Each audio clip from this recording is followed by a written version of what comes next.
So Larry, phone lines are open. They can email us at lawcall@wmbb.com, but I actually got a text message here. Okay. So text message from Harold, and it said, explain the difference in the new statute of limitations. It used to be 4 years, but is it 2 or 3 years now? It is now 2 years. In the state of Florida, your statute of limitations is 2 years.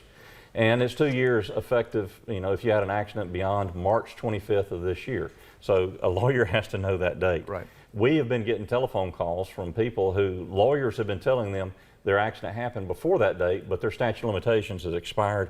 That's not true. So just this past week, we had a call that came in, actually Thursday or Friday, I forget which day it was. Accident occurred in 2020. Now the 24 would be the expiration of that one. But another law firm had told them, well, it was 2 years, it's beyond the 2 years, and we can't help you.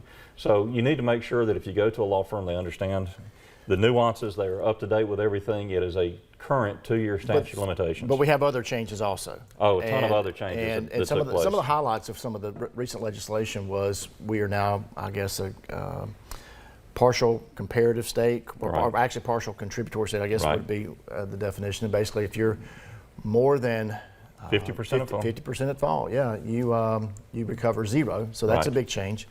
And then how you determine future medical expenses and how you determine past medical expenses. And past medical expenses as well. Now, I said all that to say this, just as we are advertising day in and day out to help individuals and make sure that they understand that there's somebody out there that will look at their case for free and talk to them for free and be there when they need somebody most. We're not only stopping there, we're all the way in Tallahassee as well. Oh, and we're spending valuable time with our current administration. We had FaceTime last night with the governor himself and talking about these issues that are affecting everyday Floridians. Right. Well, Friday night we had a private conversation, and I'll keep the specifics private, but one of the issues came up was insurance. And there was, these sweeping reforms that came through earlier this year. Of course, we would have liked to have been at the table. We would have liked to have been in the drafting process and perhaps had a little bit of guidance. But the question that was posed to us is, how can we help you and your clients? Right. And that is something that we try to do. I've been advocating for something for 20 plus years in the field of medical malpractice here in the state of Florida. It's called the free kill rule, where if somebody is not married, they don't have a spouse, and they have adult children or an adult parent, then there's really not much of a recovery. It's the medical bills, the last medical expenses, and the funeral bills, and there's zero for pain and suffering, loss of love and affection. That is something that I've personally been advocating against for the past 25 years since I've been here in the state of Florida, going all the way back to 1995, 28 years. Hopefully that is something that's going to be in consideration. Mandatory bodily injury coverage. Chris, you talk about uninsured motorists. We can talk about that real quick.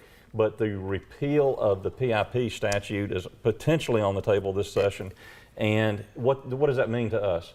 It means to you as a Floridian that you're no longer going to be bound by that $10,000 PIP, which was put in effect in the late 60s, early 70s, hasn't gone up one iota with inflation, and at least perhaps that the other party who hits you may have to have bodily injury coverage. Chris, explain what uninsured motorist is and how that works with this bodily injury. Well, Larry, we live in a state where you don't have to have mandatory bodily injury coverage. So basically, there can be a driver out there that's complying with Florida law that causes a collision or an accident, and you're the recipient of that, and that individual does not have any insurance. Right. And so you can then look to your own policy to see if you've purchased what's called underinsured or uninsured motorist coverage, and that protects you in the event that somebody causes an accident that is either uninsured, has no insurance, or maybe they're underinsured, they don't have enough insurance.